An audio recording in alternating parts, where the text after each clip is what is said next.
Hello, everyone.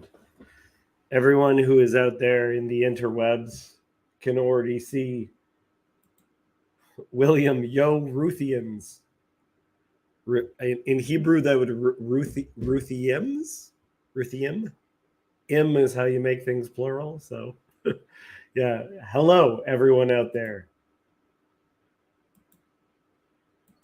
Yeah, we had a nice breakfast after Chad. Now Jacob after breakfast. I saw he was streaming, and I went on yesterday, and I was just like, not today. I already have a bunch of things to do. But yeah, Chad's been doing a lot of great stuff over there. Hosted, yeah, you got it, Rutheme. Yeah, Chad's been doing a lot of great stuff. I hopped on a couple of times over the last couple of days.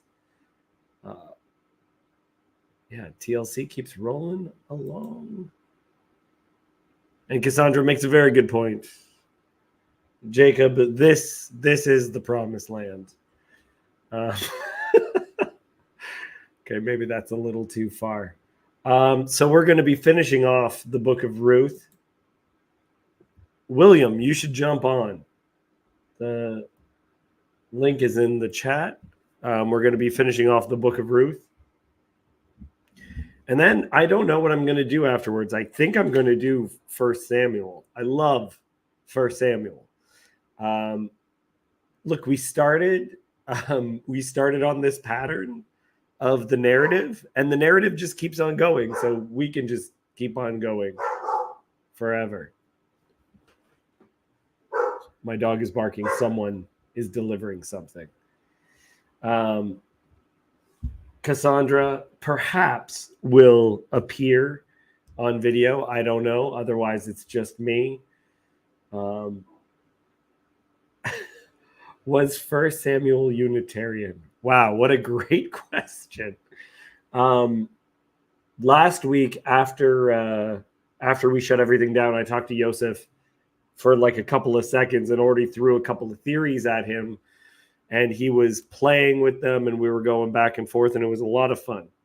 That's the thing, is that for me, this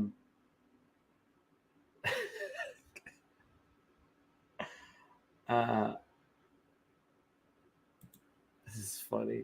She likes reading. Yon God, just, you know that I will monologue plenty regardless. Hi, Mark. Yeah, so if anyone wants to jump on, and Cassandra, you can say, I'll come on and only read. I will do nothing but read. You're allowed to set these kinds of stipulations. So yeah, we're hitting the conclusion of the story of Ruth. We started this because it was the season of the Feast of Weeks. It's been a while since then. So this period is now officially over. And I'm glad. I think this is a good introduction into the season. And I'm hoping that when the fall comes around, to do some stuff specifically centered on the feasts, of which, but I'm going to have to talk. Look, Jacob allows me to do a lot of stuff, but I don't know how much he'd allow me to do on the topic of how I see Jesus in Yom Kippur. I think that one will need a very, very big. Jacob wants me to say, if ever I mention the Trinity, that Jacob does not endorse this. And the same thing is true if we're talking about the state of Israel. He wants everyone to know where he stands. So we'll see. Okay. I am going to switch to the text, I think, unless anyone else has anything to say. If there's anything else even said in the chat, I will respond to. But otherwise, I'm going in, guys. What the what?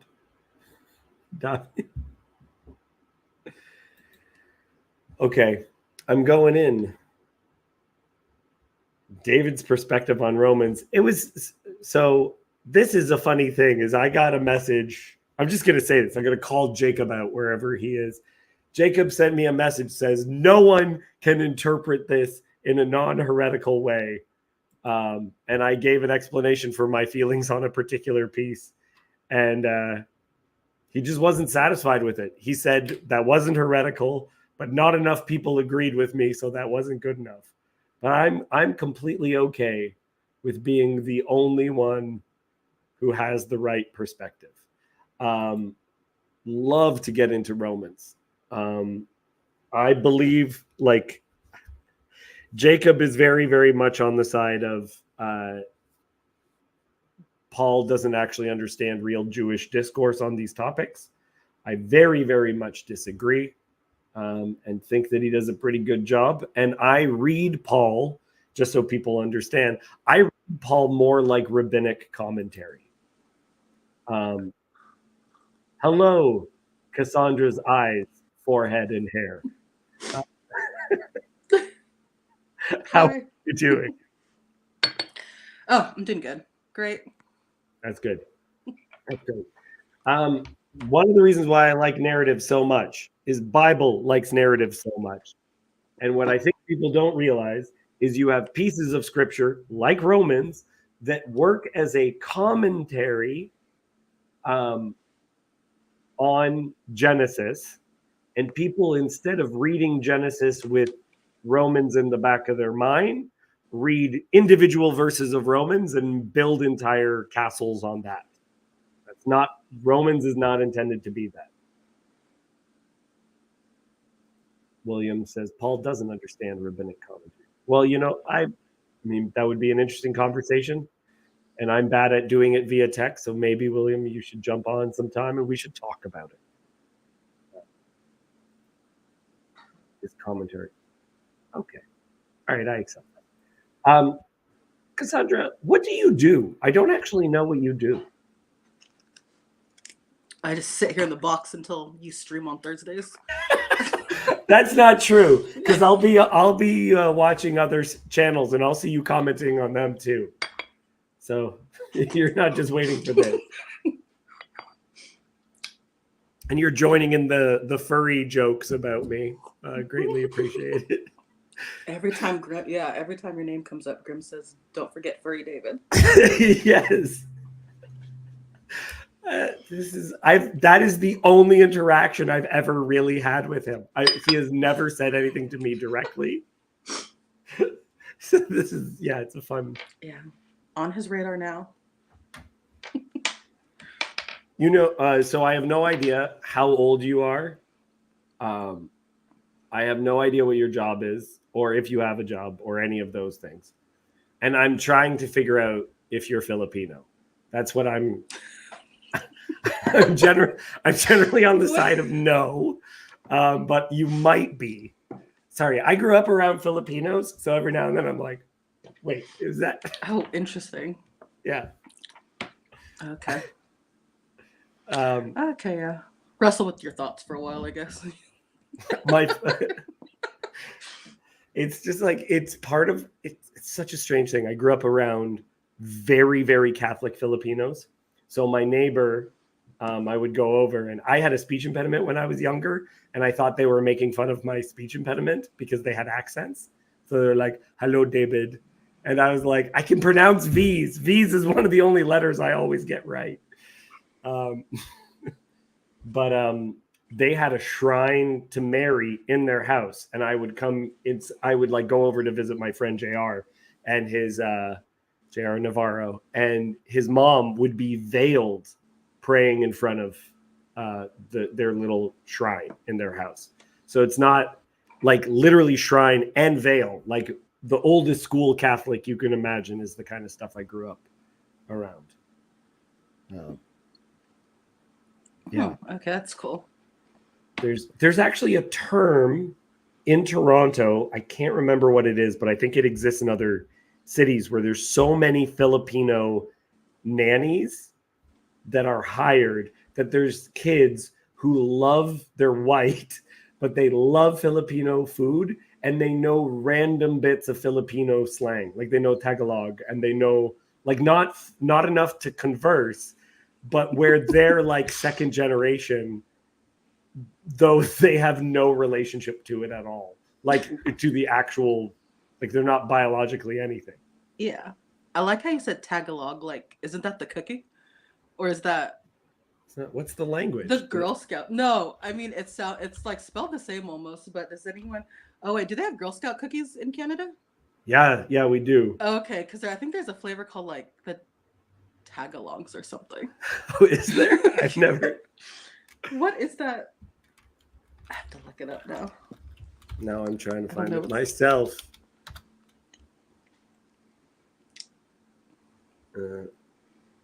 We have two different versions of the Girl Scout cookies, and there's the vanilla chocolates, okay, and those ones are fine. It's really nothing to write home about. I'll give it to you because I support you and your family, but I don't particularly love them. But the mint ones, do you guys have? You know what I'm talking about? Yeah, the mint ones, yeah. It's like an after 8 on top of an Oreo cookie almost. I don't know how to explain it. Wow, it's a great cookie. Oh, I think it's called Tagalong. It's called Tagalong, I think. Okay. Sorry, you're on the West Coast. What is your background? I feel like I can ask this because everyone I have ever met my entire life has asked me that within half an hour of me meeting them. So I'm fine. What my background? What do you mean by my background? See, that's funny. Let me tell you, Cassandra, because so many people would ask me my background that I would turn around and just describe whatever was behind me. They'd be like, "What's your background?" I'd be like, "There is a bookshelf. there's an easel." Oh, speaking of which, I see your paintings coming along because I see some of the spots filled in. Yes. Than they did maybe a couple weeks ago. Yeah. I was getting back to doing some more. I gotta get back to it. I've been streaming too much, which means I'm painting less. I'm very happy to be doing the painting, but other stuff. And then I'm doing something stupid. I'm doing a stupid piece of art that's for a dumb joke. Anyway.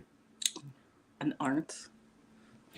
William, I am married, okay? I am married and I am average height. I am 5'10", maybe 5'10 and a half, if lucky. What is your ethnic background? My ethnic background. I'm just going to do it. I don't care. Look, it's fine. It's fine that everyone I ever met is like looking at me and they're like, what kind of brown is he? Mm-hmm. Well, I mean, that's probably the most common question I'll get from people that I first meet. Yeah. But, okay, so I'm mixed race. So I am Filipino. My grandpa was half Filipino. Yes! My great grandpa was like full Filipino. He came here on a boat. You have no idea how good I feel about being able to guess. I can't explain it. It's just like mm-hmm. Just because I grew up around Filipinos, I'm like, yes. That's usually what it is, because I'm mixed, but where I am in Northern California, people usually thought I was Mexican. That was usually their first guess. Right. Windsor is in Ontario and in Canada has a Heinz packaging plant. It's where all the ketchup is made from. It's shifted hands a couple of times, but there's a lot of Mexican laborers brought up specifically in this town called Leamington, right outside of where I grew up. And so when I was in Windsor, it was Mexican. People said I was Mexican all the time. But now that I'm in the GTA, it's some version of Middle Eastern or something like that. Mm-hmm. One time someone thought I was black, like a great grandmother. Like I made a joke and it was like one of those like lame kind of very white dad jokes. And I said, I'm so white. And someone said, but you are black though, right, Dave? Said, no. And she's like, no, but like an eighth. And I'm like, no. And they're like, no, but like an eighth. A little. She just kept on being like, no, I know you're not, but you're like a little bit. Mm-hmm. Okay, so one grandparent was actually Oh, we're still on me. Okay. Yeah. You was Filipino from the Philippines. Yeah. So yeah, great grandpa was Filipino, and then he had like 13 kids with a Poma woman in Northern California. So that's that. And then my so so I'm mixed too because my grandma, so half Filipino, half native grandpa, and then my grandma was white. Mm-hmm. And then my dad's Poma too, but he's also Hawaiian. He was half Hawaiian. Well, So a okay. Oh, that's mix. interesting. Okay, yeah. So there's a regional influence, and it's funny too because a lot of people, um, like in casting for movies and stuff, Filipinos will oftentimes be cast as Native American because they're like, how many can we? You know what? Just Mhm. bring in the Navarros. They'll fill Yeah. in. I remember I don't know if you remember that movie Night at the Museum, but there's controversy because the woman who played her name just flew out of my head. Is there a You know, Pocahontas? no, Lewis and Clark expedition. Oh, Her name just flew out of my head right before I said it what? too. What is her name? Oh, Sacagawea. Sacagawea. The Right. most Okay. famous squaw. Is that still allowed? That's I don't probably not know, allowed to but say. I remember I saw there's some controversy online because, of course, she's supposed to be Native American, but the actress who played her is Japanese, Okay. and so people didn't like that. But I thought this makes sense because Yeah. sometimes when you see people, you think what their mix is. It might be like what you are, but then it'll be Yeah. different. Well, with some of them, what was it? It was the show Yellowstone has just a Chinese woman playing it as their main indigenous person. It's just like, okay, all right then. This is um I don't know if I ever told you about my friend Julius, because now apparently there's Dave Bingo, which I accept. I completely accept. With my real friend, with my wife, she said, you have to stop saying, I may have already said this, because there's so many things that I've already said. And Mhm. she's just like, just say it, it's fine. Um, I met this guy at Bible college named Julius, and he would always have a matching do-rag to his shoelaces. So it'd be like lime green, and then he'd have lime green shoelaces and stuff. And I'm the first time I met him, I was just like, "So, man, you're Filipino, eh?" And he just goes, "No, man, I'm Korean." And I just went, "No, you're Filipino." And he just went, "No, man, I'm Korean." And I just went, "No, you are Filipino." And he just went, and then his response was, "How could you tell?" So I was right. And then my response, because I was a dumb 22-year-old, was because you were both black and Asian at the exact same time. Yeah. And he just went, yeah. But like, I look back on that and I was just like, what the hell was wrong with me? That I just, and honestly, if it wasn't for the fact that I've been asked my ethnicity so many times, um, that I don't know if I would be comfortable with that kind of a thing. And I get asked by Middle Eastern people, are you me? And I'm like, no, I'm not. Sorry, buddy. Mhm. Yeah. No, yeah. When you get asked about it a lot, it's not a taboo because you're constantly talking about it. Right. Right. So yeah. And I Because think our then. backgrounds are interesting. I love our backgrounds, and I like how those things affect us. Mhm. Um, Russian literature, it takes like half an hour. It's like a third of the book will just be introductions, because it's like, wait, if we're going to talk about this character, we have to talk about his mom. And then in order to understand his mom, we have to understand that mom's relationship with her father. You're like, okay, how many generations are we going back? Right. And so I find a lot of that stuff interesting, because one of the reasons why I love Filipinos is because they grew up with the same kind of Catholicism as I did. Is Right. first generation, because I grew up very, very, very Catholic, and regular North American Catholics have no idea what I'm talking about. Yeah. Mhm. This is more talking than you wanted to do. Okay, fine. Let's get in. There's more interesting things to talk about, that's all. Yeah, we'll get into Ruth. Okay, all you people who are clamoring, how many people are watching? All 7 of The you. Ruthim. The Ruthim. Ruthim. Those who are of Ruth. My friend was in South America, and I can't remember what country, but the way they pronounced the name Ruth was Hoochie. Okay. I don't know why. Okay, is that big enough for you? Yeah, perfect. Begin. Okay. Now Boaz had gone up to the gate and sat down there. And behold, the Redeemer of whom Boaz had spoken came by. So Boaz said, "Turn aside, friend, sit down here." And he turned aside and sat down. And he took 10 men of the elders of the city and said, "Sit down here." So they sat down. Then he said to the Redeemer, "Naomi, who has come back from the country of Moab, is selling the parcel of land that belonged to our relative Elimelech. So I thought I would tell you of it and say, buy it in the presence of those sitting here and in the presence of the elders of my people. If you will redeem it, redeem it. But if you will not, tell me that I may know, for there is no one besides you to redeem it, and I come after you." And he said, "I will redeem it." Okay, pause. Great job reading. Literacy is excellent. What did I just do? Is this because you found out I was Filipino? You're more impressed now. No, what? No. No. Okay. I'm not just going to say things because I now know that you're Filipino. I'm not going to talk about that random kind of ice cream that you guys have. It's very, very specific. Very tiny. It's like a sausage roll. It's a spring roll. Those are very, very good.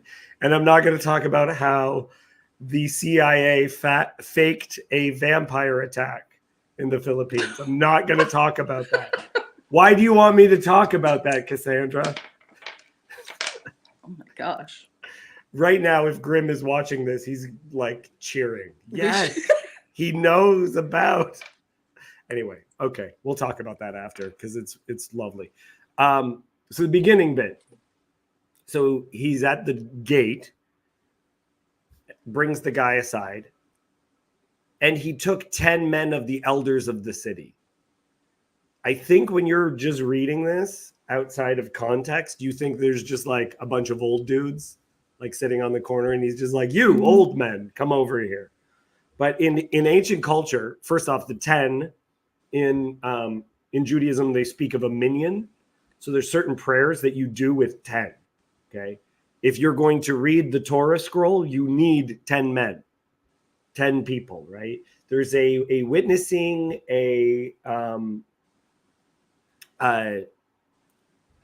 William, please, William, stay on topic. Yes. Fascinating. Stay on topic. But so the 10 men are actually probably like a position. In the same way, if you're at like a Protestant church, the elders don't refer to old people. Okay. Elders is a position in the church, right? And in the same way, these 10 men, the elders of the city, that's a role which people take place. And to build up to have a good 10, like a central 10, you can get this in Genesis where 10 men are enough to stop the destruction of Sodom and Gomorrah, right? When Abraham is doing that prayer thing, Christians are kind of want it to lean at one because it's kind of implied it's going that one man is enough to save a sinful city. But in the text, it's actually just 10. And it stops at 10. And so the 10 become a representational, like your seed of a community. If you have less than that, it's easily fragmented. But 10 is actually, it's enough. It's enough to maintain a community in one way or another. Okay, yeah, because when he went to the river, the women were praying at the river or something because they didn't have 10 men.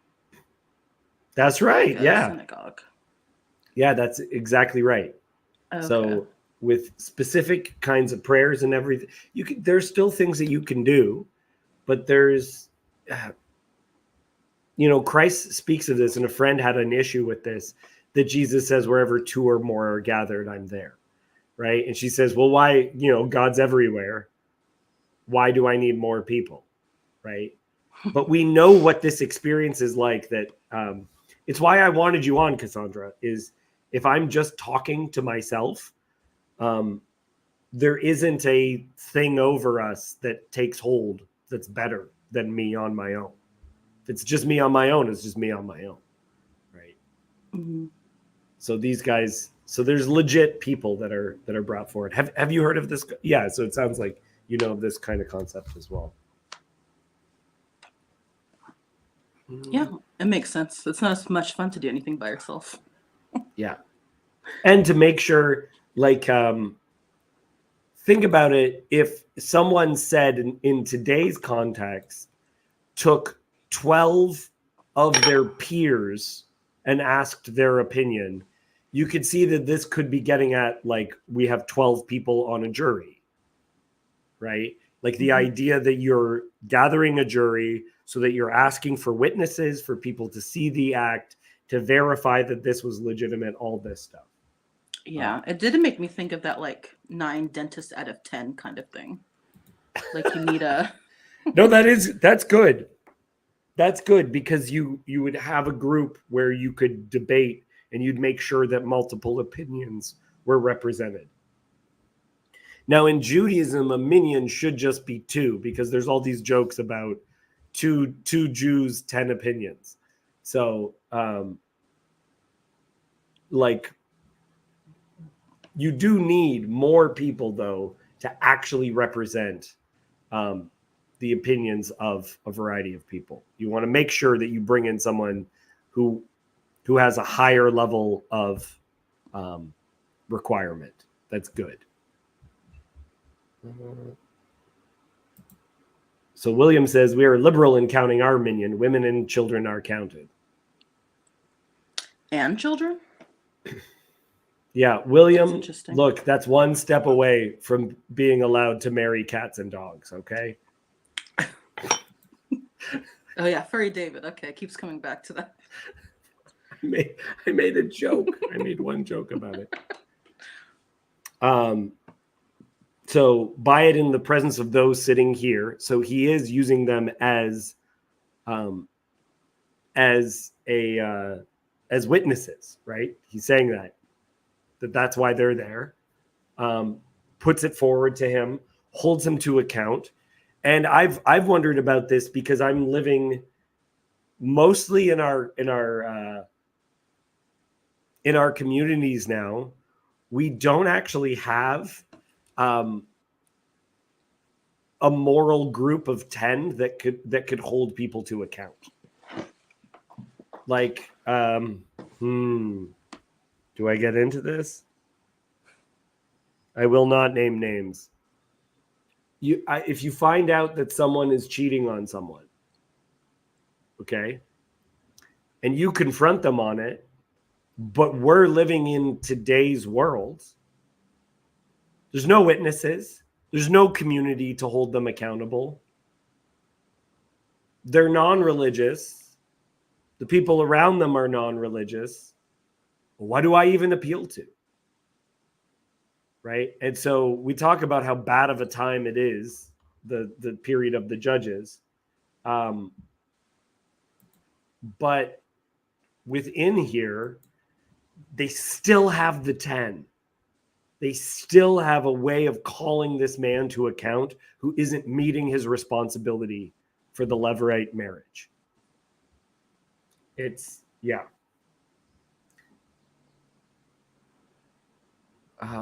What is the term, guys? Accountability partner. Like, if you're in a situation where there are no accountability partners, if it's just you can imagine what people can get away with.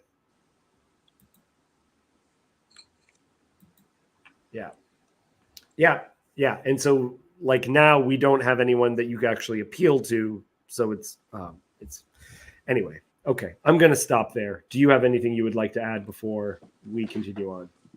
No, I'm good. Okay. Yeah. One witness is never enough. Correct. Okay.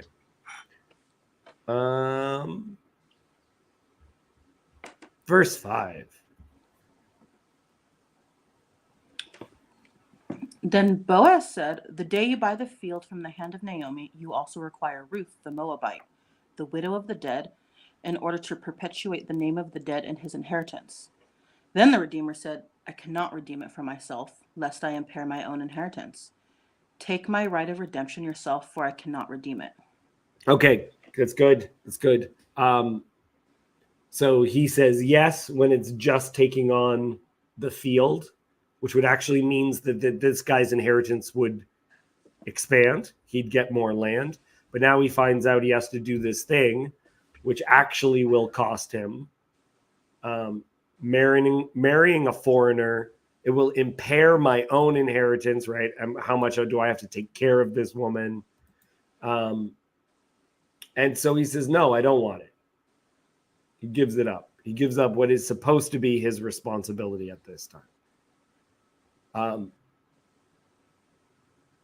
I don't like this dude. I think this dude is a real jerk.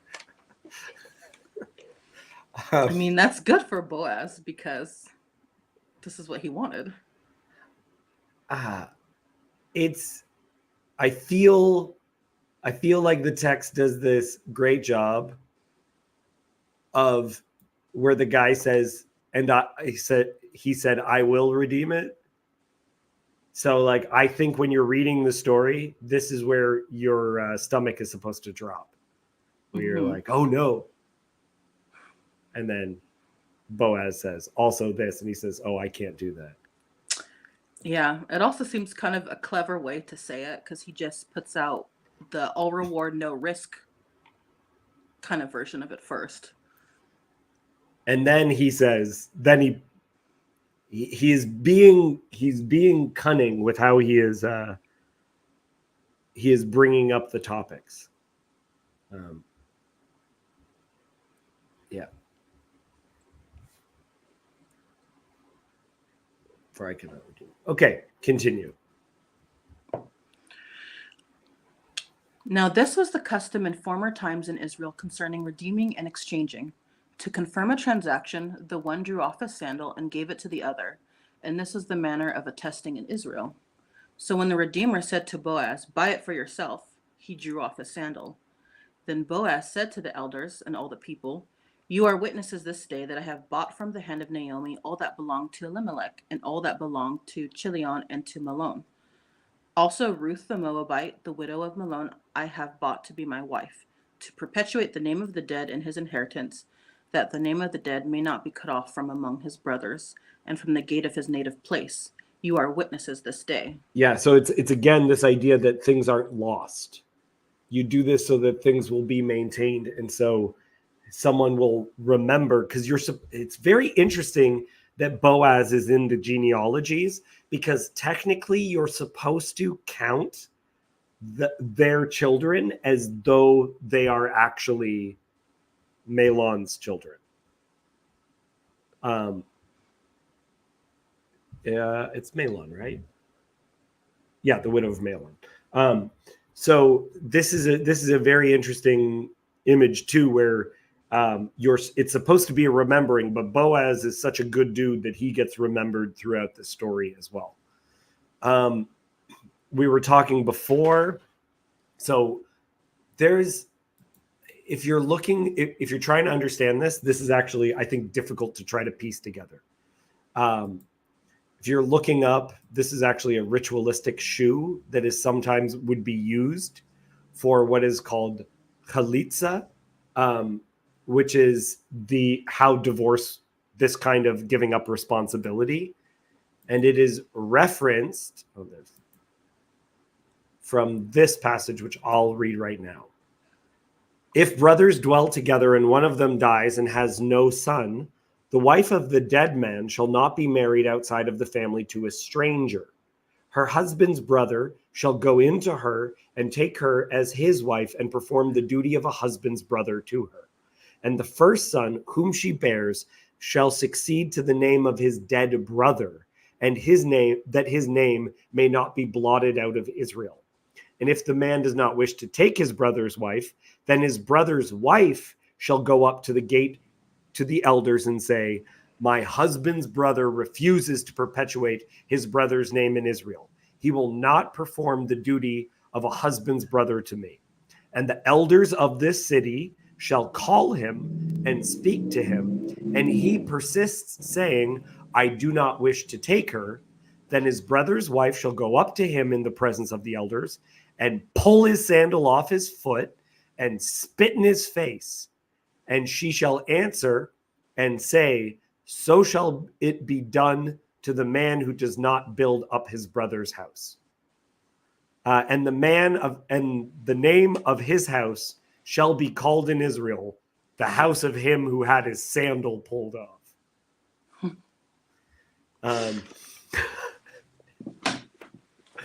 That guy over there, total deadbeat, an absolute sandal puller, that guy. I want these terms to come back. Instead of deadbeat, we should call a man who does not take his responsibility a sandal puller. That's what I think. Sandalless. that man is completely sandalless. So there's a bit here. In the Jewish traditions, they're like, oh yeah, that refers to this particular kind of divorce. So this is even like a kind of shoe, and they have these rituals related to it.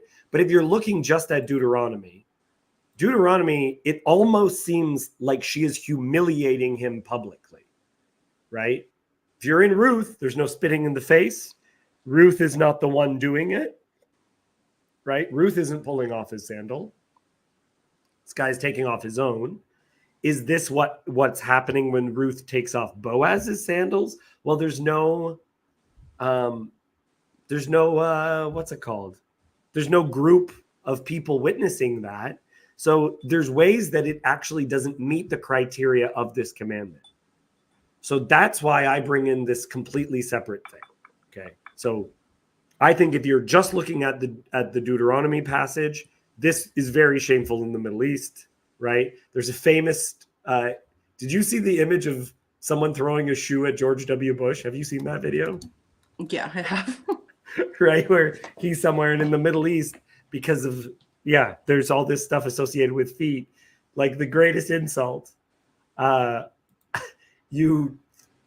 I've been sandalless faux show.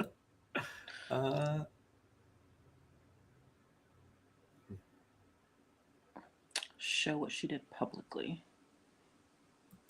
Yeah.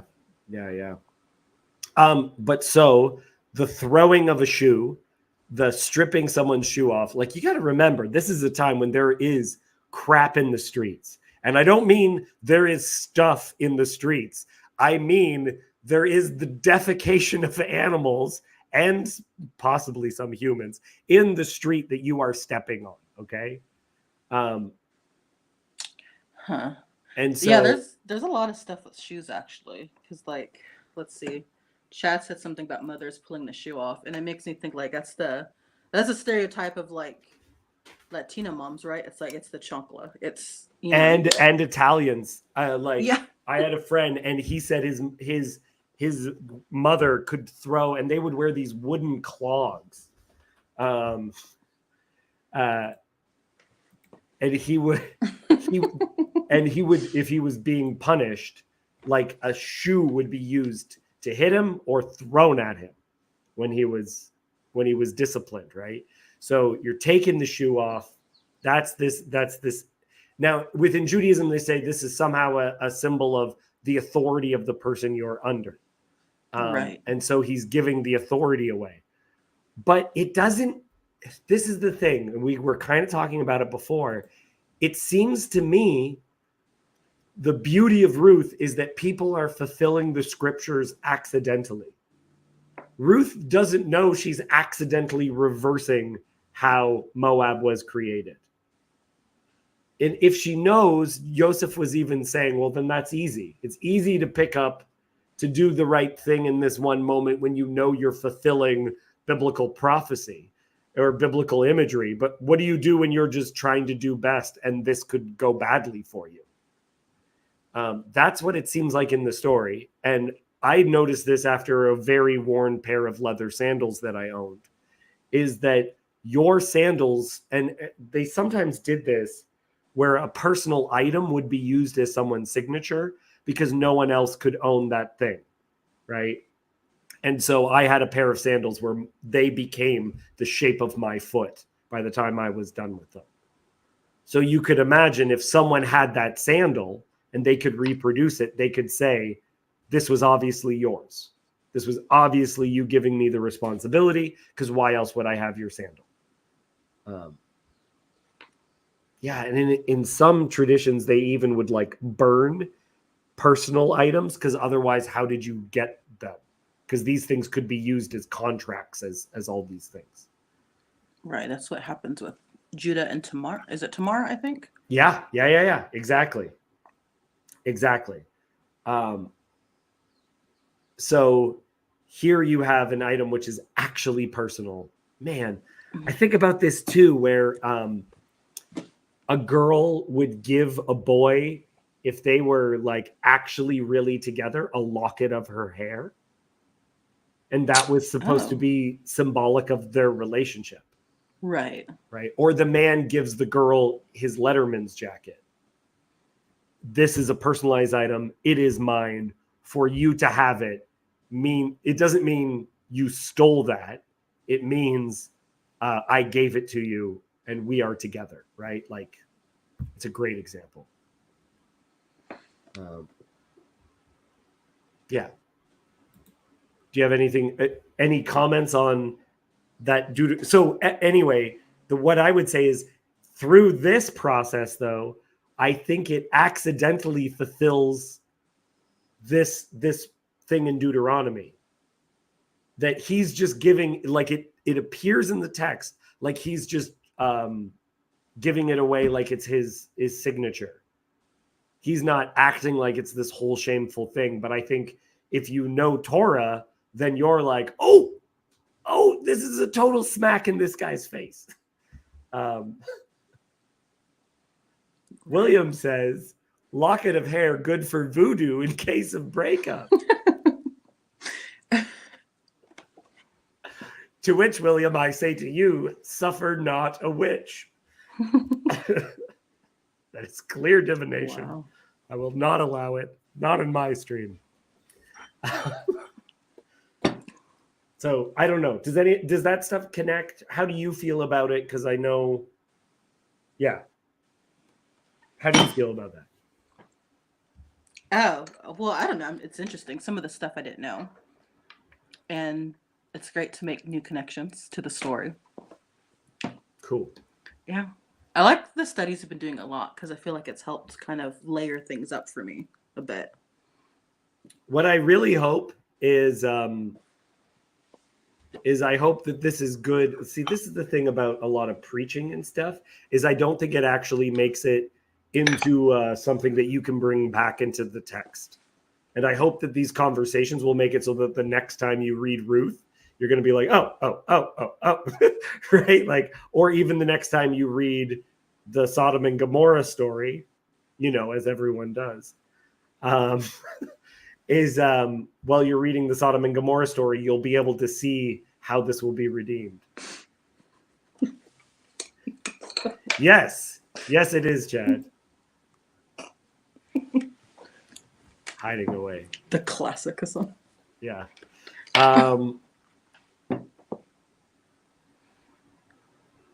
Let's continue on. Where were we?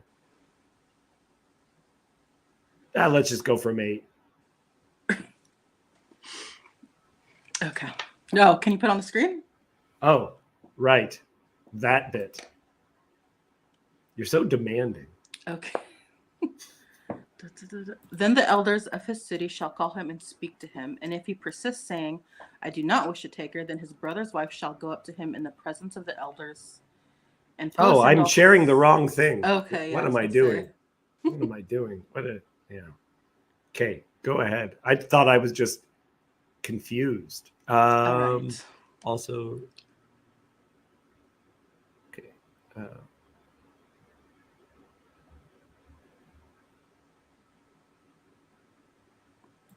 Yeah, you are witnesses this day. I believe that's where we got.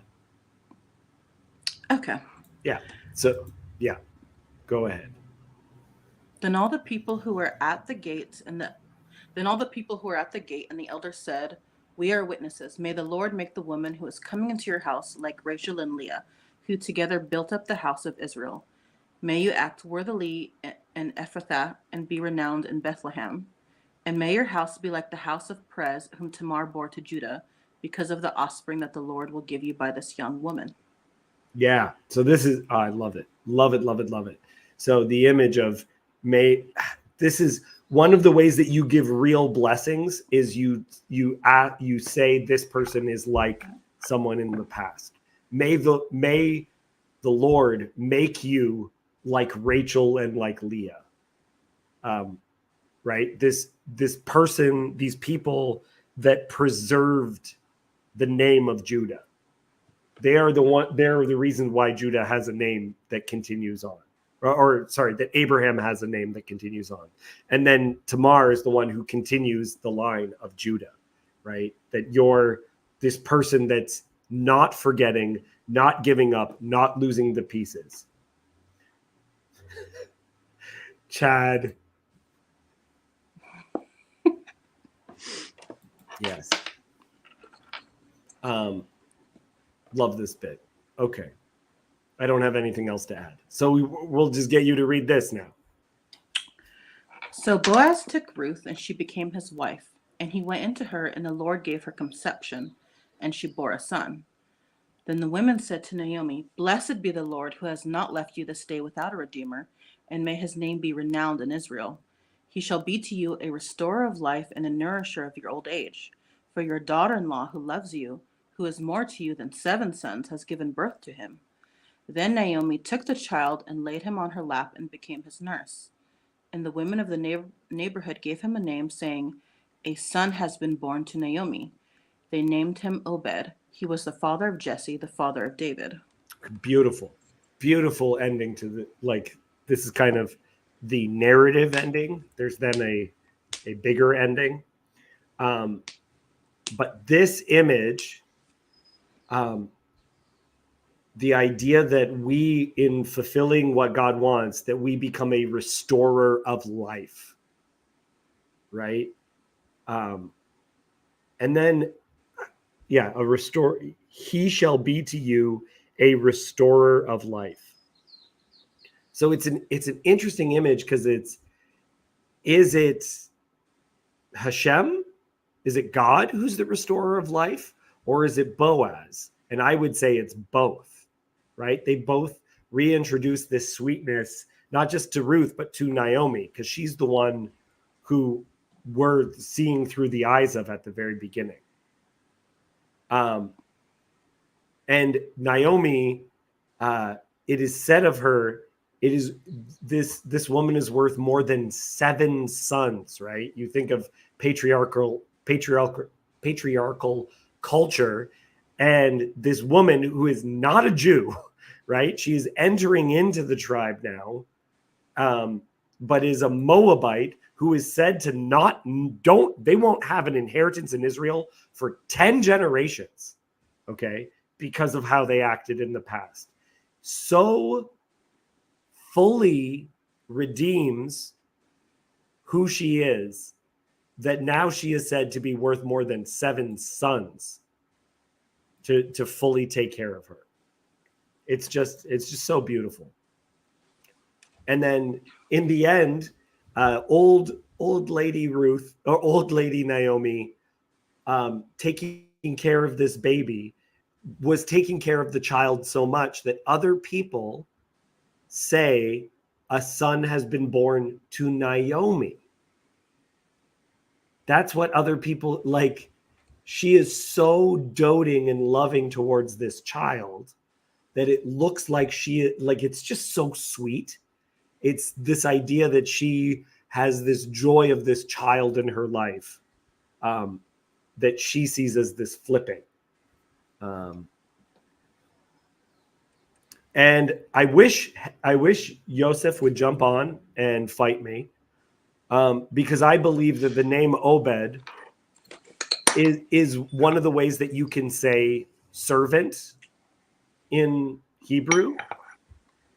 Now it's a male like there's male, female, right? When Ruth says, "I am your servant," it isn't the word Obed. But they don't have a daughter, they have a son. So he has the male version of that. That's why I want him to fight me on it. I think that's why he gets the name Obed. That's the role that that mom played. It's a sign of her humility. Yeah. Do you have anything to add to that, Cassandra? Yeah, I was thinking about some things because it was interesting how you said it's like this is Naomi's son. And it does feel like it's almost a mirror image of what, because this is supposed to be what, the son of Malon? Yeah. So he's supposed to redeem the son Boaz is supposed to redeem Malon and give him a son, but it is kind of like you're flipping it where you're giving the woman's being redeemed in more ways than one by giving her a child. And it kind of makes me think of what was happening or what's currently happening in China, where they abandoned or killed all of their daughters. And now there's more men than women. And a lot of the women that are there don't want to get married, so there's no one to marry off to the women. And a lot of the people there said they rather have, there's some saying that they wanted to have daughters because they're more likely to have like better careers and stuff like that, and be, I guess, independent in a way that the males aren't being. So, which it makes me, and then it makes me think to go back to a video that Jonathan Peugeot, I think maybe he did this in the Exodus series he did with Jordan, where he talked about like at the end, or when at the end where there's this flip where you kind of only have the women left to carry things on. The men are either corrupt or they are shirking their responsibilities. Right. And so the only ones left are the women to pick up these pieces and try to move forward. So I can't remember what story he was talking about when he was saying that. Man. But yeah, no, I know what you're talking about, because the very beginning, it's all women in the story, right? It's the daughter of Pharaoh. It's the daughter of, it's Miriam. It's Moses's mother. It's these women that are, and it's Shifra and Pua, the two midwives. yes, yeah. Yeah. Yeah. So there's a lot of stuff all happening here. And it's an interesting image, because I think we are seeing how much can be gotten back when anyone seeks after what is actually right. Like, you got the 10 men, they can hold this guy to account. You have Boaz, you have someone who will take responsibility. You have someone like Ruth, who, it seems, if you understand it, without Ruth, I think Naomi would have literally starved to death. Not she was actually, she wouldn't have been able to get enough to eat. And there's plenty of people that the depression after death of family members, they wither away rather quickly. So I really do think that the role people are playing is a restorer of life, like actually happening in this story.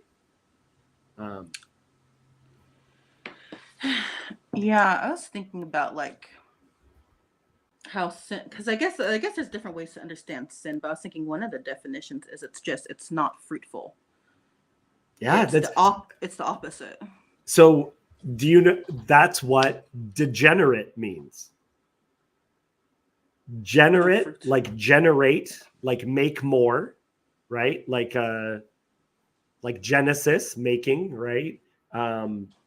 So you have the Genesis is creation. A generative thing in your life would be something good. A degenerate thing is exactly what you're saying. And there's a show where they call the bad people degens, bunch of degens, right?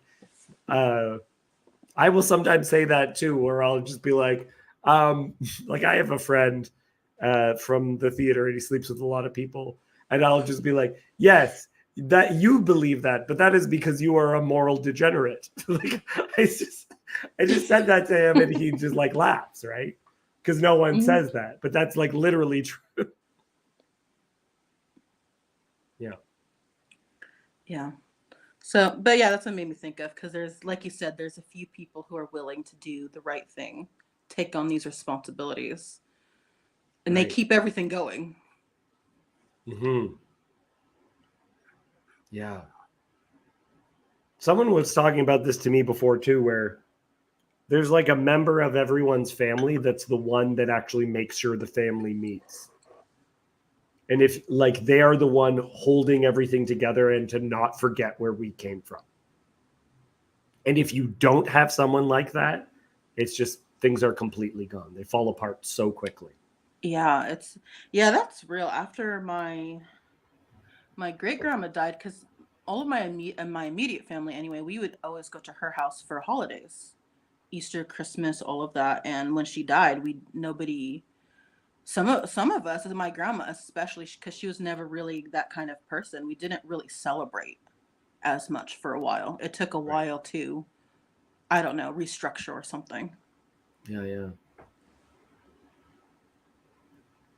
And there, yeah. And this is the whole thing too about taking responsibility for yourself, seeing things and being like, I'm going to do this thing. You can do it. And if you do, you make the world better. You repair the world. Me and Chad were talking about this before, where Chad was talking about just picking up trash and things like that. And I was in, where was I in Philadelphia? I was in, what is the name of the neighborhood?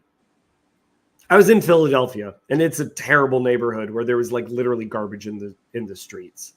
It was it was filthy everywhere, and you can see what it's like when no one is repairing the world, when no one is taking responsibility for anything, right? Like my friend grew up in a community where he said he grew up in Trinidad, and within this community that was very supportive. And what that meant was when he was in Trinidad, if someone knew his name, an adult, they were allowed to punish him. And it's like literally, I keep on saying literally, somewhere out there, Paul Vanderklay is just twitching. Somewhere in Italy. So if someone knew your name, they could go up and they could make sure that you were raised right? The level of responsibility that everyone had to make sure that trash was not welling up in their community. Yeah, I guess it's that communal aspect then, where maybe you have trust in your neighbors too to do that. Because I know a common conflict with parents, and between maybe a parent and a step parent, is disciplining their kids. Yeah. So. Oh, that's so good, Cassandra, because we've actually reached a point where fathers and mothers can't agree. Where it's like we've reached a new level. Right. What is this thing that Chad is trying to make me watch? StreamYard is not letting me click on this. What is this, Chad? Tell me what this thing is, and maybe, just maybe, we'll take a gander. USA Philadelphia live stream 20. It says it started 5 months ago. Yeah. A 5-month-long stream. Yeah, William, very good point. We haven't had extended family for over 100 years. About something like that. Yeah, I'm hard. old world. I got some of that stuff, but I'm old world. Yeah, well, like with my family, a lot of us moved to different places, and sometimes even within the same county, it'll be like at the other end of the county or something. So it takes time to get there. You're not by each other. But one thing I liked about my husband's family is that like his mom, his grandma, his aunts, and then his other grandma, I think they're all kind of on the same street. It's a long street, but they're all like within like 5 minutes of each other or something. So it's all Well, like close. my parents are right now helping to raise their grandchild. My brother has kids. I do not. But it's not just that then everything is easier for my brother and his wife. It's that everyone is happier. Like my parents are so much happier now that they have a grandchild to take care of. Mhm. Yeah. You need something to take care of. That's why people keep getting pets and stuff because they have all of these parental instincts and nothing to put them into. And now we're putting cats and dogs in costumes and doing all kinds of kind of goofy things. That's true. All right, we are going to finish up this book, and then Okay. I'm going to do some poetry, as per usual. Because for those who are new here, I wrote poetry all the way through the Book of Ruth. I think I could share that on screen too.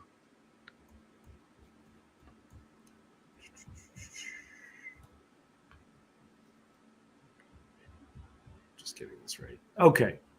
Oh, So put it on screen again. I'll do it because you asked nicely and for no other reason. Now, these are the generations of Perez. Perez fathered Hezron. Hezron fathered Ram. Ram fathered Aminadab. Aminadab fathered Nahshon. Nahshon fathered Salmon. Salmon fathered Boaz. Boaz fathered Obed. Obed fathered Jesse, and Jesse fathered David. There Boom. we So go. there we have it. Whole history. Again, look at that though. Boaz fathered Obed. So we have a genealogy that has Boaz in it. Yeah, I always forget the other guy's name. I only remember Boaz. Mahlon. You know what's interesting is how often you don't get a lot of repeat names in the Bible. Except, so when you get to the New Testament, Yeah. first off, everyone who's Judas, Judah, those are all the same name. Okay, so you got a lot. Jude, those are all Judah names. Okay, every single woman is named Mary, and Mary is all a version of Miriam. So you get no one's named no Sarahs in the New Testament. It's all just a bunch of Italians where it's Maria, like they're all Marys. I grew up around Italians, all Mary, all of them. Yeah, it's the most common name, maybe even still. Yeah. Miriam. Yeah, and some people were noting this. The temple pillars had names, and one of the names of the pillars is Boaz. One of the pillars for the temple is Boaz. So this image of the one that is bringing in the foreigner, right? The outsiders coming in, something that Jacob is very passionate about is that Judaism is always concerned. The Hebrew Bible is always concerned with the whole world and not merely their little group. It's always the whole world. Okay, now we're going to do some poetry because of course we will. I'm actually going to share it on screen. I'll make you read this one too. Just to see if my punctuation is terrible. How do I do that? Cool. Let's see if this works. Is that readable? Do you need bigger? No, that's good. Okay. So just so people know how this works, if anyone wants this, just contact me. I'll give it to you. all of the poetry is based on specific passages of scripture. So this is from this passage of scripture you get this poem. Go ahead. Oh. Okay, so you really want me to read it? Okay. Okay, fine. I'll read it. Okay. All right. I'll read it. I'll read it. I can't. I wasn't sure if you were kidding or not. The unexpected sun. The path I have trod has uglied my feet, but has brought me to be seen beautifully. He has made me more than trial and test. He's given me a land of rest, a place to ease this calloused cover, to soften in the hold of my lover. I was 10 years once, a famined field, with nothing to plant and nothing to yield.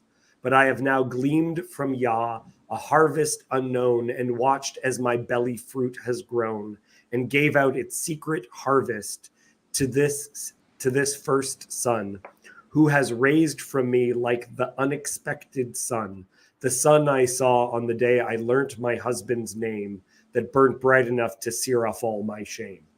7 sorrows of all I felt could not compare with the joy so overwhelming, seems harder to bear than the sorrow. Oh, in the sorrow there was sense, but in the joy no confidence that it could be something I deserve. I have been given worth. I have been redeemed. More than sheaves of grain were gleamed. I have gleamed my bow by what I gleamed of my Yah, from the mercy given by the eyes that saw me.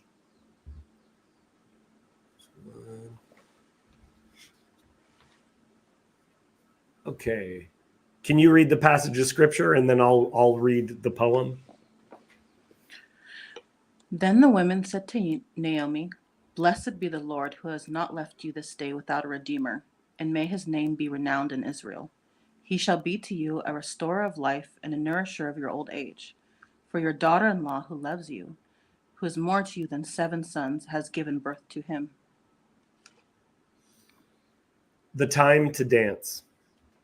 Bless Yah, who has not left you, who has not left you alone, who has not left you without redeeming, without a redeemer, the dreamer who sits on clouds painting horizons. He has not seen the beauty of Yah as you have seen.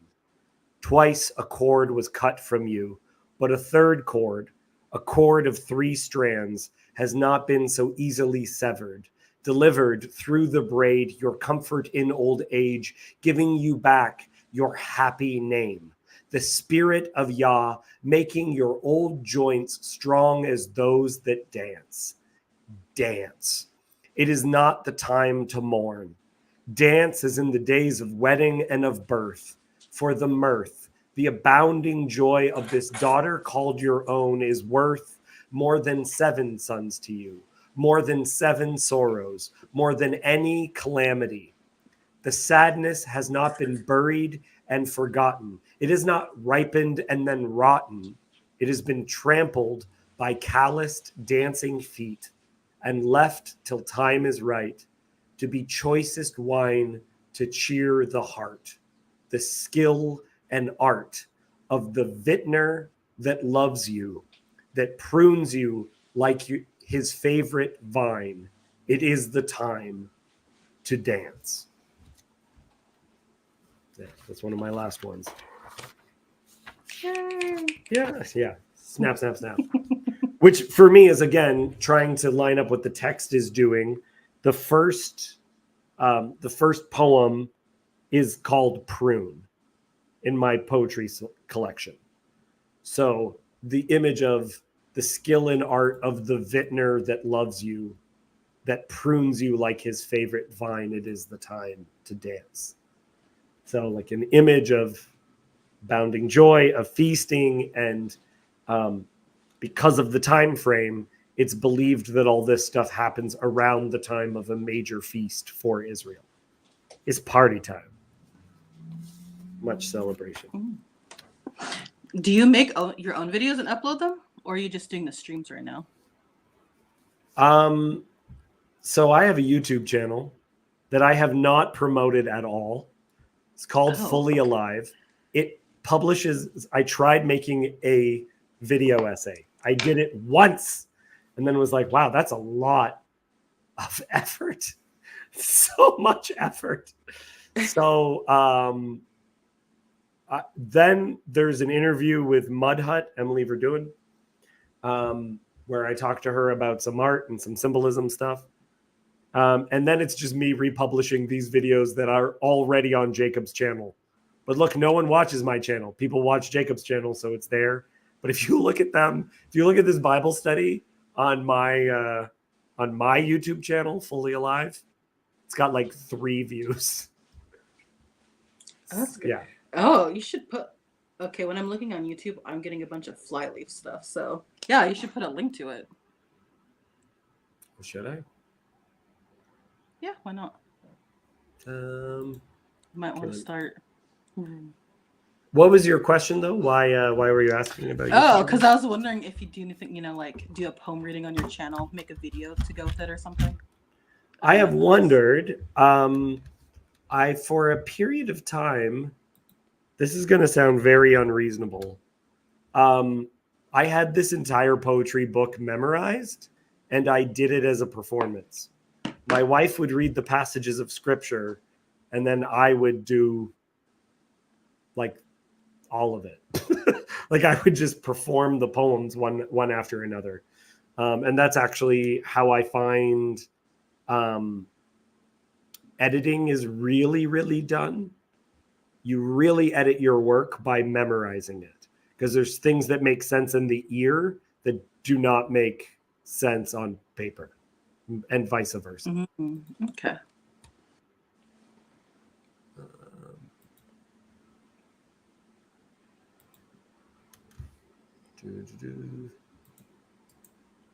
Drop this.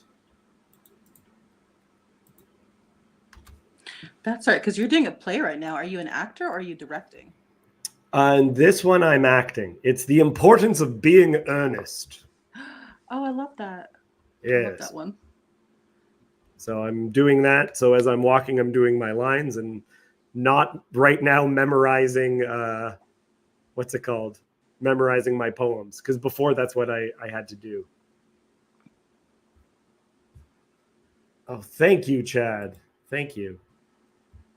Look, I'm happy if people, I'm happy that people are finding me via the conversations that I'm having on Jacob's channel. That's totally cool. I might get to some stuff where Jacob might prefer if I use my own. So might do that. We'll see what happens. Yeah, because I really like this poetry a lot. I'm very, very proud of what I was able to achieve. It's a very, very big piece. So if people would like to read a poetry book that's all on one theme, ask me and I'll send it to you without any issues. What else? Anything else on Ruth? No, I don't think so, more than just the stuff that we already touched on. Excellent. Then I'm going to add some things. So, you know how Filipinos are, Okay. how they believe in the supernatural a lot, especially if they're old school Filipinos. You're aware of this? Yes. So the U.S. government, there were when the country was being, okay, who is actually going to take hold of it? Is it people that the U.S. likes? Is it people that the U.S. does not like? What are we talking about here? I'm going to switch this to you and me. What the U.S. did to try to support who they liked is that they had planes playing Tagalog. How do you want me to say it? No, it was fine. It's just the way you said the Tagalog. It sounded like the cookie. I'm sorry. Okay, playing curses, like just loudspeakering curses to freak out the rebels. And then if they found out that someone was on the side of the rebels, this is the CIA painted eyes on trees near those people's houses so that they felt that they were being watched, and they attributed them to supernatural sources. Okay? And then the last thing that they did is that they caught a rebel who they were going to kill anyway, and they stabbed him in the neck, and they made villagers, like people that were actually undercover and like their spies and stuff, spread rumors that there were vampire attacks in particular areas, and then threw this body with night like bled out from the neck wounds so that the Filipino rebels would believe that there were in fact vampires in a particular area, and that got people to stay away from certain bits. They took advantage of the Filipino superstitions, faked vampire attacks. You can look this up. Mm-hmm. It's great. Well, yeah. Well, I mean, I think my grandma maybe said this before. She always thought that all those like alien things and all those weird sightings people had thought was just government stuff. Yeah. Yeah. All complete government cover-ups and whatever. Now I think, Chad is saying CIA probably ain't above such antics these days. Just saying. Yes, true. But no one ever considered the possibility that the CIA just has vampires it released. What about that as an option? You just went one level deeper on Let's go one level deeper. There are vampires, and they were released on the Filipino government. Yeah. Anyway, you guys can look that up if you're bored. Yeah.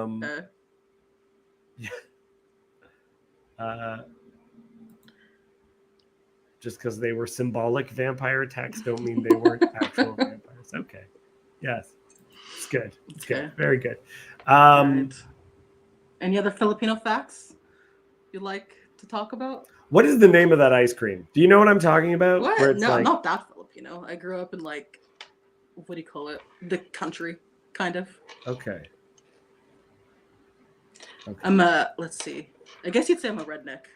I kind of grew up out on a lake. And when I say Northern California, I mean really Northern California, not San Francisco.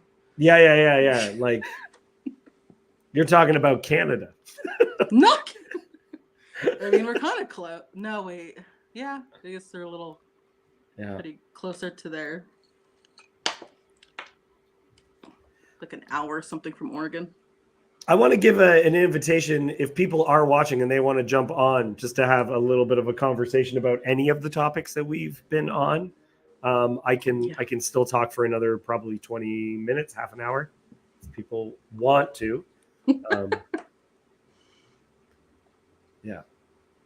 How far are we talking, Northern California? Oh, I don't know. There's like cows and stuff up here. I just usually when I talk to people, I just say above San Francisco, and that gives a pretty good idea. California is another one of those stupid big places. People don't realize how large of a place it is, especially if you're Canadian, because we don't use our land. Like, it is incomprehensible how many people. There are more people in the state of California than all of Canada. All of it. That's why they all shoot their movies up there, because it's all empty space. Yeah. And a lot of Vancouver doubles for California in movies. Toronto doubles for New York. Yeah. Yeah, I didn't realize the whole Twilight series was filmed in Canada until recently. Oh, yeah. Yeah. And I have friends in the film industry who are like working on major stuff. It's cheaper up here too. Is your full-time job, are you an artist or actor, or do you have like a real job?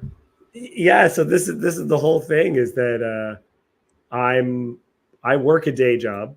If you see me on a stream, oh, you just muted yourself. Yeah, if you see my mute come on and I'm doing this,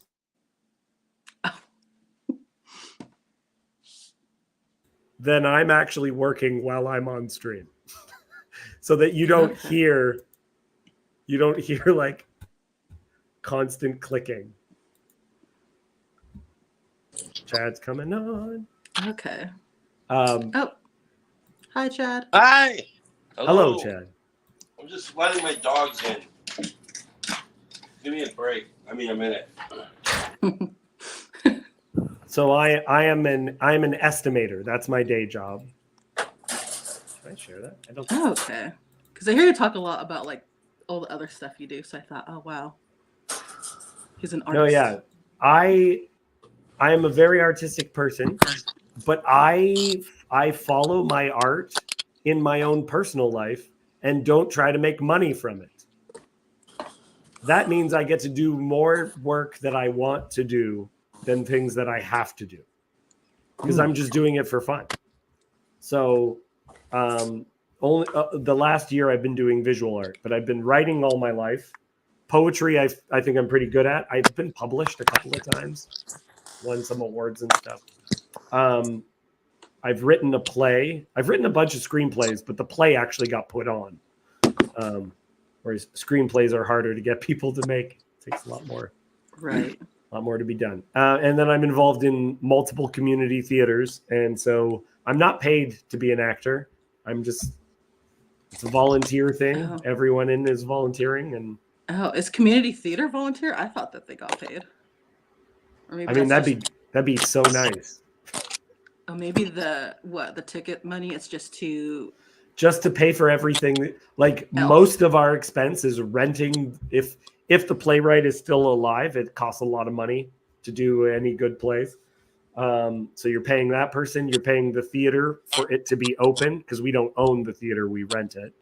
And then building, like we build all the sets from scratch usually. So that's a lot of money. We should write a script, and by we I mean you could do the writing and we could do the brainstorming. Wait a minute, Chad. Wasn't there something you and Grim are doing? Like I started with some guys. We were doing I was doing an adaptation for Peter Pan. And oh, nice. Yeah, it was it was like it was supposed to be originally kind of like a more of a contemporary setting of Peter Pan. Mm-hmm. And then but they're vampires and it's called The Lost Boys. Is that what you No, that was filmed in Santa Cruz. But no, it was it was kind of like let's see, Howard Hughes meets Peter Pan meets I can't think right now. It was supposed to be this idea of Pan is like Howard Hughes, where he inherits this pharmaceutical company from his father. His father tries to cure his son's leukemia, but can't cure the leukemia, so he finds a way to stop aging. And before he gets an opportunity to cure the leukemia, he dies, and so Pan is stuck forever at his age and acquires the company. And then later, the powers that be end up liking this idea of stopping aging, so they set up a lottery, and people get stuck in the aging, and they become the Lost Boys. Then there's like this drug that's on the street that is killing people, and they're like, "What is this?" And so the detective, Captain Hook, is out there trying to investigate what this drug is and where it's coming from, because what's happening is people they have this drug where if they take it, they get to feel the sensation of aging, and they get to feel the sensation of suffering, and they die. And so we can't have this happen. So he has to go out there and actually investigate where is this coming from. It turns out that it's actually coming from Pan Pharma, from Pan himself. And so Wendy is basically kidnapped by Peter and his people, because she's like this investigative journalist, and he really liked the stories that she told. So he wants to get her to tell his story. And when she first sees him, she notices that he's aged which is really weird because he has got a very mimetic face. You know, his face never changes because he doesn't age, but nobody has seen him for decades and decades and decades, and because he's been a recluse. And so that's how the original story was going to go. Then we eventually got into writing this thing. Tinkerbell became like, she was basically like Siri or something like this, or Alexa or something, but she becomes so powerful that everybody can have a Neverland experience where they're stuck in the machine basically.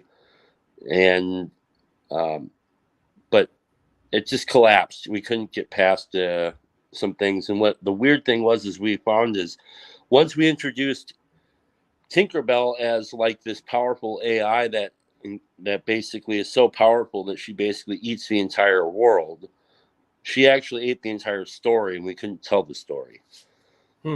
Interesting. Mm-hmm.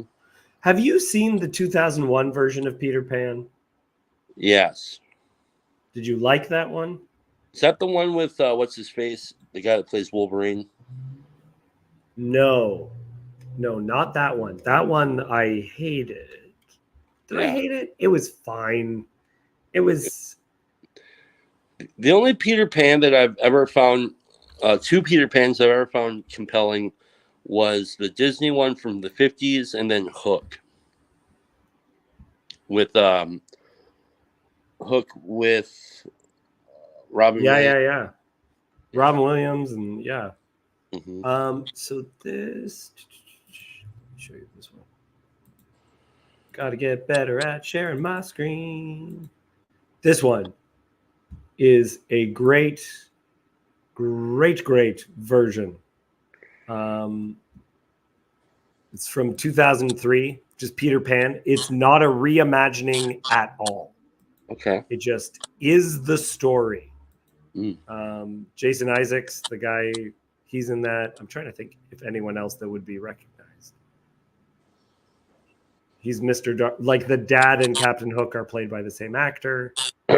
It's a very well done version. Nice. Yeah, and again, just done legitimately. No winking, no anything. Right. If you are interested in the story, I would say go into it. Yeah, I'll check that out. Yeah, so I think, like I said, the story that I had in mind would have been an interesting one. It's just got out of where it started from, and it was really hard to. And I've never sat to write a long piece. I've only written short stories, which I really enjoy a lot. But writing something long is quite daunting to me. Yeah. That's one of the things I really face when writing scripts. And especially because you are creating a universe, everything affects everything else, how things work. And so that's exactly why, if it was just occurring in our world, you don't have to worry about a character literally swallowing the world. But in creating a universe, Tinkerbell swallowed the world. Yes. Yeah, that makes sense. Makes a lot of sense. It became very annoying. I wrote a play, and I actually thought about casting it from people on in the TLC and doing a play reading as an activity. I'm in. It'd be good. It's a play within a play. It's called Within a Play. It's the name of the play. Wow. Yeah. That actually sounds like a fun project. For sure. Yeah, I'm thinking of it. I need a full cast, and we need more girls in the group. I know people keep on saying that, but yeah, if you ever want to, I have stories all the time that want to get told. I just don't know how to tell them. But if you're ever interested in like doing something like that, that'd be cool. There's a couple of stories I have in mind that would be fun to. Like one of the stories I have in mind is so it's like a small marketing company, or kind of a big marketing company, I'm sorry, where people work They can work in the office and also from home, and their job is to do like gather data, the data farming company, Mhm. and um, so they're all kind of around the water cooler, and somebody places a bet with somebody else just kind of for shits and giggles. It was like, I bet you can't get Steve over there, one of our clients, to switch from buying Pepsi to Coca-Cola or something like that. And he's like, oh yeah, what's the bet? And he's like, a sandwich. He's like, dude, you're on. So the bet starts off, and in this process, they start having these office pools that are just ridiculous, just for fun, and it gets so out of hand that it causes, like, basically the brink of civil war. Yeah, Be- yeah. and nobody can admit that they've actually done this. They're all kind of doing it behind the scenes. They're not actually trying to destroy the world. They're just trying to win bets.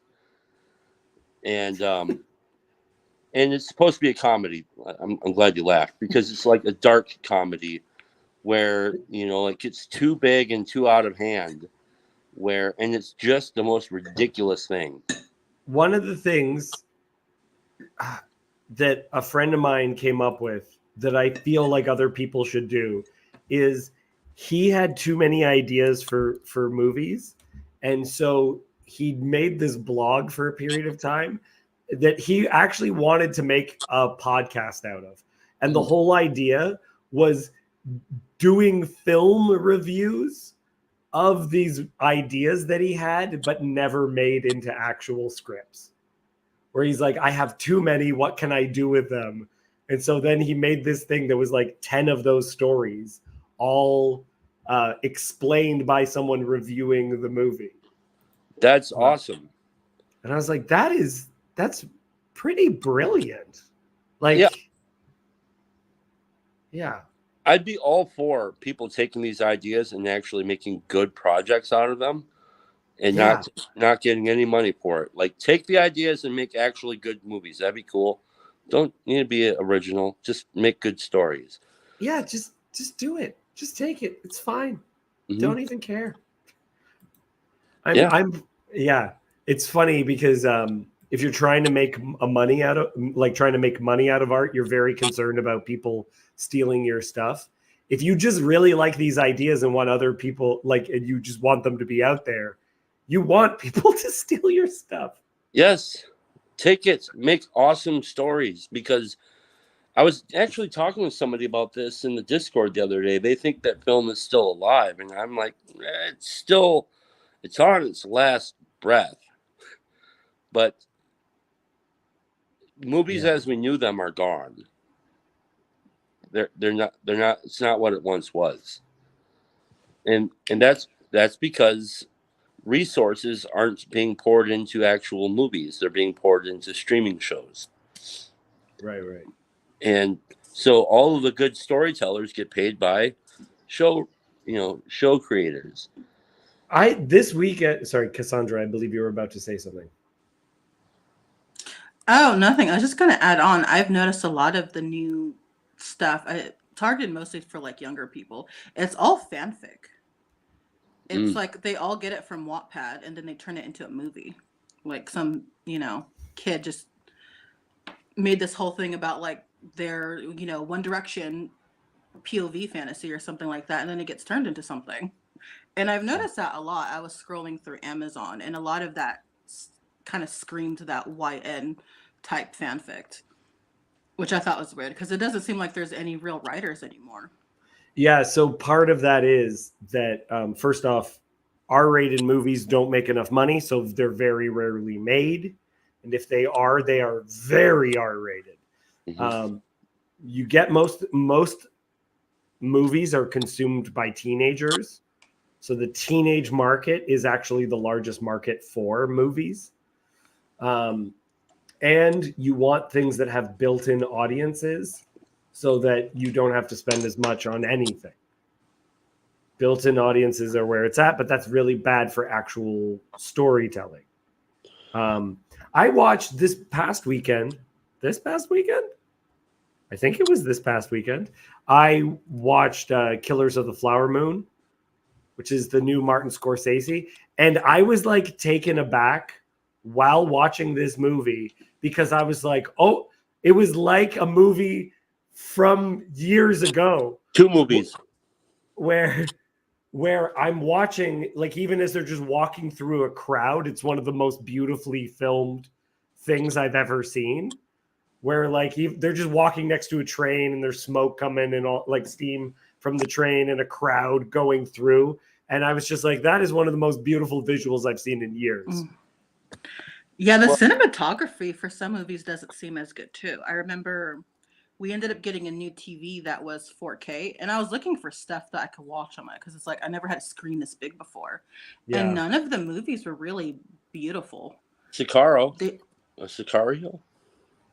I don't know. I think I had Netflix at the time, but I was just thinking like none of these movies are really like great to look at.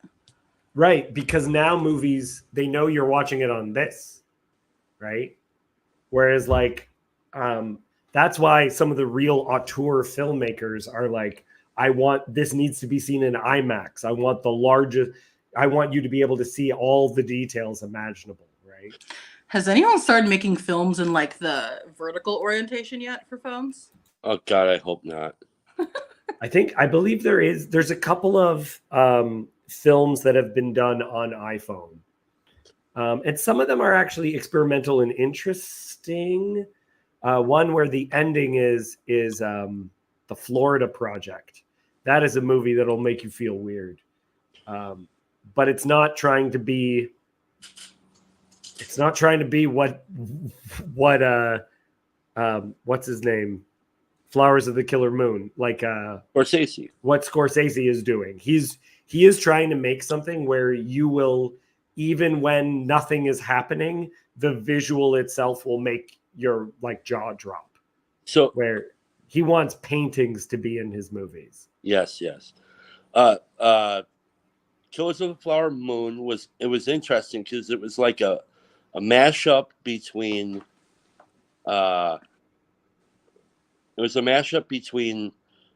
whatchamacallit, son of a biscuit. Goodfellas. Yeah, I was gonna say Goodfellas. Casino, and then at the very end, it was like Schindler's List, which was really weird because like at the end of Schindler's List, you have all those folks who are putting the stone on the head. Right. It was like a nod to that, which was interesting. That, but I thought it turned out to be a movie that I wasn't expecting at all. The way it would go. Well, and at the end of that movie, first off, it also was just fascinating to watch because you don't think of indigenous people wearing outfits like women are in flapper dresses with like the strings of pearls and the hats, and like it's such an interesting visual to be given.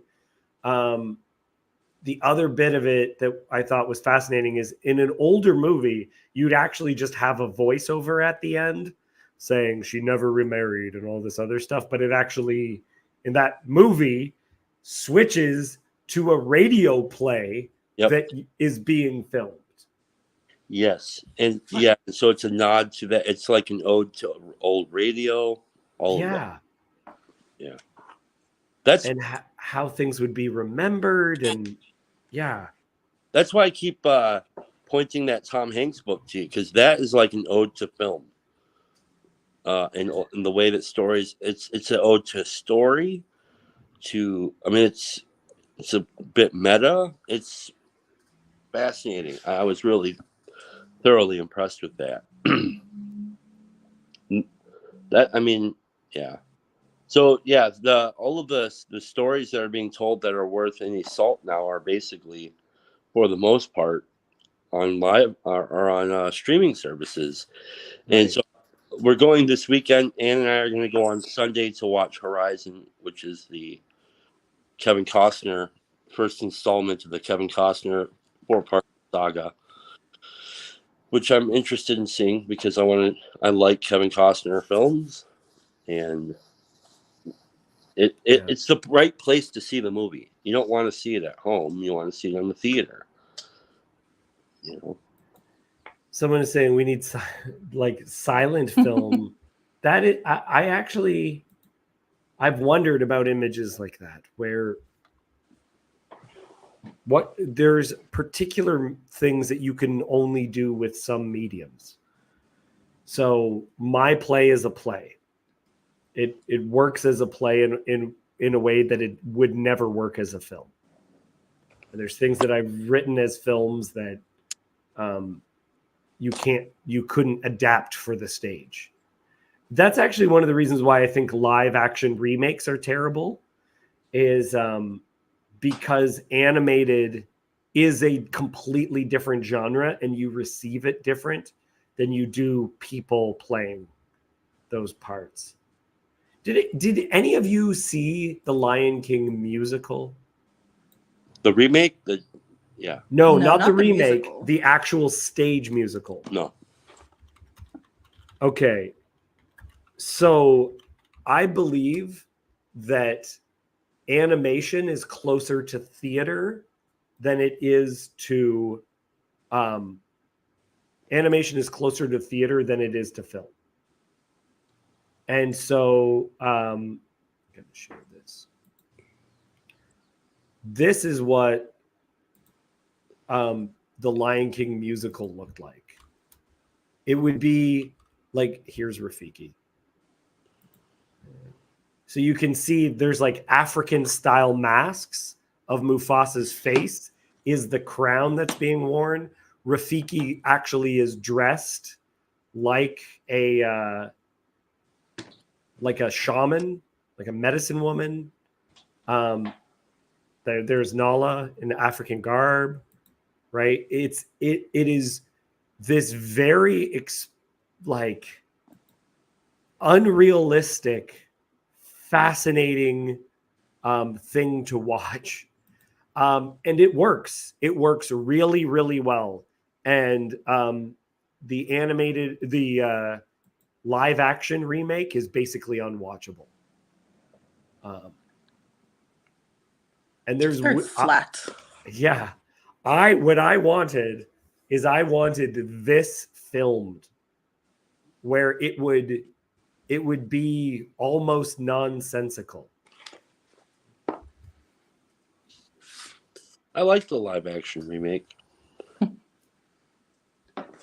Live action. That's fine. I'll allow it. I don't care. You can like whatever you like, right? That's true. That's true. Yeah, a lot of the remakes do seem a lot more flat in that weird way. I'm not sure what it is. They just don't spark the same way.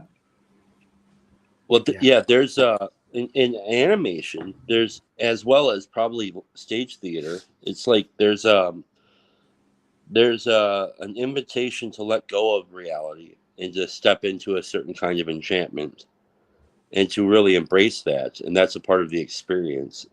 With movies, it's a little different, I think. Yeah. Where it's a surrendering of reality, but stepping into more of a super reality.